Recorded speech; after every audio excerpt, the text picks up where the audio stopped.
Halo Sobat Fisika, bertemu lagi di channel Pura-Pura Tahu Fisika bersama saya, Nisa Fioni. Oke guys, di video kali ini saya akan membahas materi tentang besaran-besaran pada gerak melingkar. Sebenarnya secara nggak sadar materi ini sering kalian jumpai di kehidupan sehari-hari loh. Misalnya nih, kalau kalian pernah memperhatikan putaran jarum jam, nah jam tersebut akan terus berputar untuk menentukan waktu. Kecuali kalau baterai jam tersebut mati ya, pasti bakalan berhenti kok. Tapi pernah nggak sih kalian berpikir mengapa gerak jarum jam termasuk gerak melingkar? Pada penjelasan kali ini, saya akan membahas satu persatu di video kali ini. Tapi sebelumnya, jangan lupa untuk like, comment, share, and subscribe channel Pura-Pura Tahu Fisika. Pengertian 1. Besaran. Pada materi sebelumnya, kita sudah mempelajari bab besaran.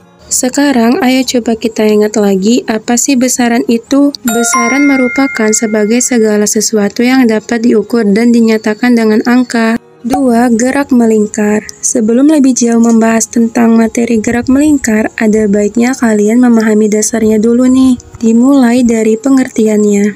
Jadi, gerak melingkar atau disebut juga dengan gerak sirkuler adalah pergerakan suatu benda yang membentuk lintasan berupa lingkaran dengan satu sumbu atau titik tetap di tengahnya. B. Besaran-besaran. Ini nih yang bakal jadi salah satu poin penting dari pembahasan kita, yaitu besaran. Coba deh kalian lihat besaran-besaran di bawah ini, pasti udah nggak asing lagi dong. 1. Frekuensi yang dilambangkan dengan huruf F kecil. Frekuensi adalah banyaknya putaran yang dihasilkan setiap sekon. 1 kali putaran jarum jam atau detik membutuhkan waktu 60 detik.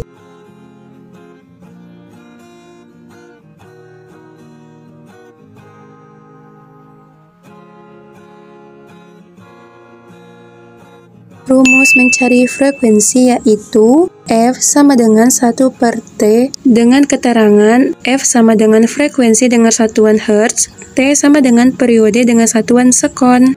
2. Periode yang dilambangkan dengan huruf T. Periode adalah banyaknya putaran yang dihasilkan setiap 1 sekon.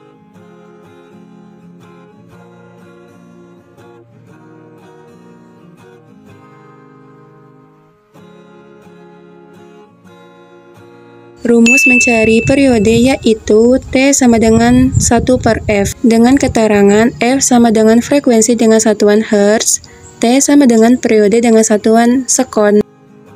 3. Kecepatan linier yang dilambangkan dengan huruf V kecil. Kecepatan linier adalah hasil kali bagi panjang lintasan yang ditempuh partikel dengan selang waktu tempuhnya.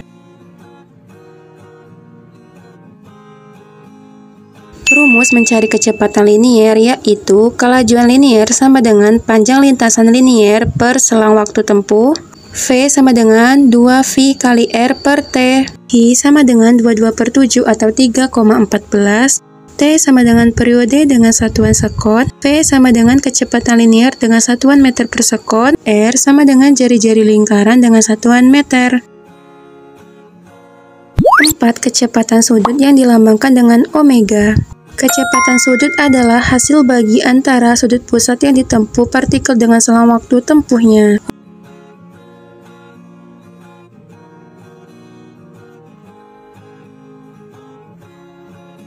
Rumus untuk mencari kecepatan sudut yaitu kecepatan sudut sama dengan sudut pusat per waktu tempuh, omega sama dengan 2pi per T. Dengan keterangan, omega sama dengan kecepatan sudut dengan satuan meter per sekon, Pi sama dengan 22/7 atau 3,14, T sama dengan periode dengan satuan sekon, 5. Percepatan sentripetal yang dilambangkan dengan AS. Percepatan sentripetal adalah percepatan yang arahnya menuju pusat lingkaran. Rumus mencari percepatan sentripetal yaitu AS sama dengan omega kuadrat dikali R atau AS sama dengan V kuadrat per R dengan keterangan AS sama dengan percepatan sentripetal dengan satuan meter per sekon kuadrat, omega sama dengan kecepatan sudut dengan satuan rad per sekon, R sama dengan jari-jari dengan satuan meter, F sama dengan kecepatan tangensial atau linier dengan satuan meter per sekon, 6. Gaya sentripetal yang dilambangkan dengan Fs. Gaya sentripetal adalah gaya yang membuat benda untuk bergerak melingkar. Gaya yang arahnya selalu menuju pusat lingkaran dan tegak lurus dengan vektor kecepatan linier. Rumus mencari gaya sentripetal yaitu Fs sama dengan M kali As, dengan keterangan As sama dengan percepatan sentripetal dengan satuan meter per sekon kuadrat, M sama dengan massa dengan satuan kilogram, Fs sama dengan gaya sentripetal dengan satuan Newton. Nah, kalau tadi kalian bertanya-tanya tentang mengapa gerak jarum jam termasuk gerak melingkar, jam dinding adalah salah satu contoh benda dengan gerak melingkar beraturan. Sebab jarum jam selalu berputar dengan menempuh sudut yang sama. Misalnya jarum detik menempuh 360 derajat selama 1 menit. Begitu juga dengan jarum menit dan jam, masing-masingnya punya besaran sudut tersendiri. Oke guys, gimana? Mudah bukan belajar besaran-besaran pada gerak melingkar? Oke guys, segini dulu aja ya materinya. Nantikan video terbarunya di channel Pura-Pura Tahu Fisika. Oke guys, tapi sebelumnya jangan lupa untuk like, comment, share, and subscribe channel Pura-Pura Tahu Fisika. Oke guys, thank you, see you. Gerak melingkar beraturan.